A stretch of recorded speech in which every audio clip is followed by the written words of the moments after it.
name is Jada Kazicki, and this is ELI5 Physics. Today we're going to be looking at kinematics, and we're going to do it all in one take. Ready? Here we go. So kinematics is the study of motion in pure sense. What the question is trying to answer is, how do things move? To answer this, we use four variables. We use v, the velocity of the object, or how fast it's moving; a, the acceleration of the object, or how fast it's getting faster; x, where the object is; and t, what time it is compared to motion. So in order to use these, we're going to use these kinematic equations. So there's four of them. The first one is x equals x naught, where the ball starts, plus v naught, how fast it starts moving times time, plus 1/2 the acceleration of the object times time squared. The second one is its the velocity equals the initial velocity, how fast it's moving when it starts, plus its acceleration times time. The third equation we use is that the velocity at the end squared equals the velocity at the beginning squared, plus double the acceleration times the quantity of where it begins times where it starts. The last equation we use is where the ball ends equals 1/2 of the quantity, how fast the ball was moving when it started, how fast it was moving at the end, times time. So, in order to use these equations, we're going to need something moving, like a ball. So, let's say we've got this ball here, and it's on the table, right? And it's going to move 1 meter, right? Meter stick.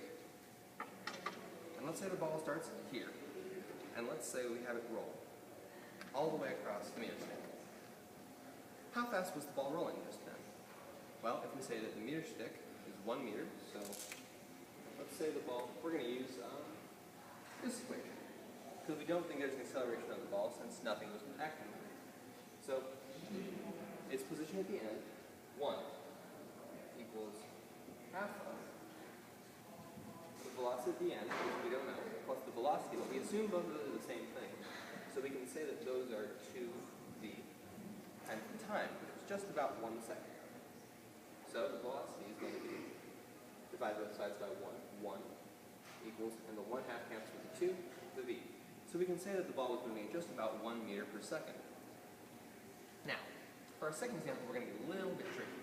Instead of this ball rolling across the table at a nice, constant velocity, we're going to have it accelerating. But we don't really have a treadmill or anything that can do that, so what we're going to use is the most natural thing in the universe, gravity. We're going to say that the ball starts 1 meter above this table. And if I were to say, drop it, when it started, it wasn't moving. But at the end, it was very clearly moving much faster. So for this one, we're going to have to use this other equation. X equals x naught plus v naught plus 1/2 at squared.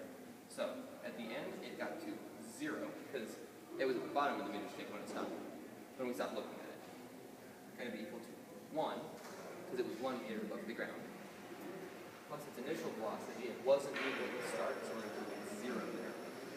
Times time. Time's the one we don't know here, so we're going to leave it t, plus 1/2. The acceleration. The ball was in free fall, so we know the only thing acting on it was gravity. So we're going to put a little g here for gravity, times its time squared. Let's move over here. So, solve this equation. 0 is 0. 0 times time is going to be 0. What we've got left is 0 equals 1, how high the ball was when it started, plus 1/2 of, for g, we use the constant 9.8.